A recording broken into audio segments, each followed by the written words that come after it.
Shalom, saudara-saudara sekalian dimanapun saudara sekalian berada. Saya berharap bahwa kita semua ada di dalam perlindungan Tuhan. Dan kasih karunia Tuhan melimpah di dalam hidup saudara sekalian. Saudara sekalian dikasih Tuhan, sudah hampir 3 bulan. Kita semua berada di dalam satu kondisi yang tidak mudah bagi kita. Kita berada di rumah. Kita bekerja dari rumah, dan kemudian kalau kita melihat segala situasi hari-hari ini, juga semakin tidak pasti. Dan di dalam situasi seperti ini kita bertanya, mengapa semua ini terjadi? Mengapa Tuhan izinkan ini semua terjadi? Dan di mana Tuhan saat semua ini terjadi? Sepertinya Tuhan saat ini berdiam diri, dan kita berdoa dan sepertinya tidak ada jawaban dari Tuhan. Dia ada di mana Tuhan itu? Nah, Bapak Ibu Saudara sekalian, ketika kita terus bergumul di dalam pertanyaan-pertanyaan itu, maka kita akan menjadi pesimis. Tapi ketika kita kembali kepada firman Tuhan, maka kita akan dikuatkan oleh Tuhan. Karena itu hari ini saya mengajak kita membaca di dalam Roma pasal yang ke-8 ayat 28. Di sana firman Tuhan berkata, kita tahu sekarang bahwa Allah turut bekerja dalam segala sesuatu untuk mendatangkan kebaikan bagi mereka yang mengasihi Dia, yaitu bagi mereka yang terpanggil sesuai dengan rencana Allah. Di sana dikatakan dengan jelas bahwa Allah turut bekerja dalam segala sesuatu.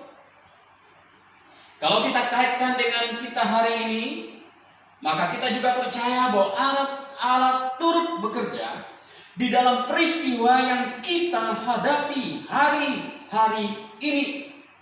Kita meyakini bahwa situasi yang terjadi hari ini tidak lepas dari kontrol, tidak lepas dari kekuasaan dan pengetahuan dan izin Tuhan. Jikalau Tuhan mengizinkan sesuatu terjadi, maka di sana jelas mengatakan bahwa ada kebaikan yang mengikutinya. Jika suatu peristiwa Tuhan izinkan terjadi dalam hidup kita, berarti ada tujuan di balik peristiwa itu, yaitu satu peristiwa yang mendatangkan kebaikan bagi kita. Ketika satu situasi yang tidak menyenangkan menimpa kita, saat itu kita merasa tidak nyaman. Dan seringkali ketidaknyamanan tersebut terasa sangat pahit dan mendatangkan duka yang dalam. Tetapi sekali lagi, Tuhan bilang bahwa semua itu akan mendatangkan kebaikan bagi kita. Sama seperti pada waktu kita sakit, kita ke dokter dan dokter memberikan kita obat.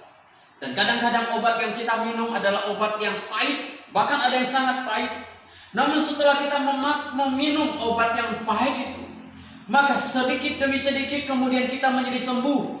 Pertama kita menelan obat itu pahit, tapi kepahitan obat itu membuat kita menjadi sembuh. Dan kepahitan itu mendatangkan kebaikan, yaitu kesembuhan bagi kita. Dan pada umumnya kita tahu bahwa pada waktu peristiwa yang tidak baik terjadi dalam hidup kita, kita tidak bisa melihat kebaikan Tuhan itu.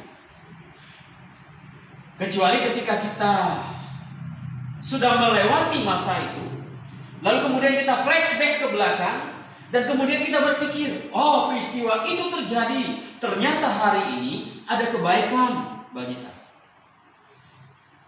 Saudara sekalian dikasihi oleh Tuhan, untuk contoh yang paling nyata, saya mengajak kita membaca Kejadian pasal 50 ayat 20. Di sana dikatakan oleh firman Tuhan, memang kamu telah mereka-rekakan yang jahat terhadap aku, tetapi Allah telah mereka-rekakannya untuk kebaikan dengan maksud melakukan seperti yang terjadi sekarang ini, yaitu untuk memelihara hidup suatu bangsa yang besar.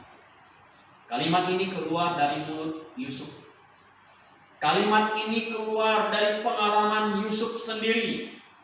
Yusuf itu adalah anak kesayangan Yakub, dan kesayangan ini menimbulkan sakit hati bagi saudara-saudaranya yang lain. Akibatnya saudara-saudaranya yang lain berencana untuk membinasakan Yusuf, yang juga adalah adik mereka sendiri. Dari rencana busuk saudara-saudaranya, hidup Yusuf menjadi susah.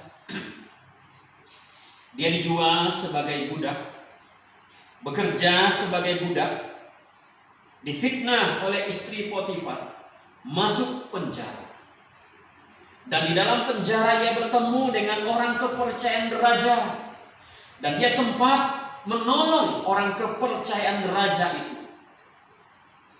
Tapi pada akhirnya dia dilupakan. Hidupnya Yusuf menjadi berat. Tetapi pada akhirnya dia menjadi orang nomor 2 di Mesir. Dia dipercaya oleh Raja Mesir menjadi penguasa di Mesir. Dan Alkitab mengatakan bahwa Yusuf selalu disertai oleh Tuhan, dan apa yang diperbuatnya berhasil. Di saat dia menjadi penguasa di Mesir, saudara-saudaranya yang pernah ingin menghancurkan hidupnya mengalami bencana kelaparan di negeri mereka, dan mereka harus pergi ke Mesir untuk membeli makanan. Ketika mereka kembali dan ketika mereka pergi ke Mesir, maka mereka bertemu dengan Yusuf, dan Yusuf mengenali mereka, tetapi mereka tidak mengenali Yusuf. Singkat cerita, Yusuf akhirnya memperkenalkan dirinya kepada saudara-saudaranya. Pada waktu Yusuf memperkenalkan diri kepada saudara-saudaranya, saudara-saudaranya ketakutan. Mereka takut kalau Yusuf akan membalas dendam. Kenapa? Karena gara-gara mereka lah Yusuf mengalami banyak kesusahan dan penderitaan dalam hidupnya. Tapi di dalam ketakutan mereka, di hadapan saudara-saudaranya, Yusuf berkata, memang kamu telah merencanakan hal yang jahat padaku, tetapi justru Allah merencanakannya untuk kebaikan kita semua, yaitu supaya hidup kalian, hidup bangsa kita, hidup kita semua terpelihara oleh Tuhan. Inilah yang diungkapkan oleh Yusuf. Inilah yang saya namakan dengan mata rohani. Inilah yang saya namakan dengan mata iman. Yusuf melihat peristiwa yang dialaminya sebagai cara Allah mengutusnya terlebih dahulu ke Mesir, dengan tujuan agar hidup mereka terpelihara ke depannya. Yusuf bisa melihat cara Allah bekerja dengan begitu luar biasa.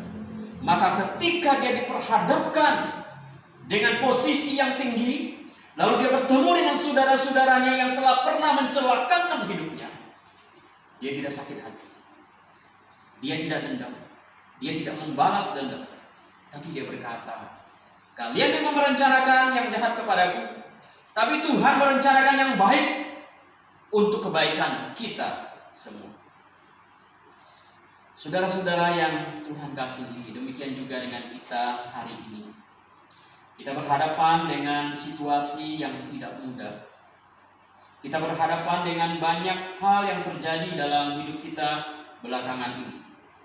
Tapi kita percaya bahwa semua itu ada di dalam kuasa dan pengetahuan Tuhan, dan atas izin Tuhan. Dan kita belum melihat apa kebaikan itu bagi kita, tapi kita percaya bahwa Tuhan bekerja selalu ada rencana bagi kita. Tuhan bekerja selalu ada kebaikan bagi kita. Dan di dalam situasi yang kita hadapi belakangan ini, tentu ada banyak sisi-sisi positif yang bisa kita petik dalam hidup kita. Dan mari kita belajar dari Yusuf yang melihat segala sesuatu dari kacamata rohani. Dia tahu bahwa Allah sedang merancang sesuatu untuk kebaikan bangsa mereka. Demikian juga dengan hidup kita. Apapun yang kita alami, apapun yang kita hadapi hari ini, saya tahu itu tidak mudah. Tapi percaya bahwa Tuhan selalu menyertai hidup kita. Kiranya Tuhan memberkati hidup saudara-saudara sekalian. Tuhan menopang saudara sekalian. Tuhan meneguhkan iman saudara sekalian. Agar di dalam situasi seperti ini, kita tetap setia. Kita tetap bersandar, kita tetap percaya. Tuhan bersama dengan kita. Tuhan memberkati kita semua. Amin.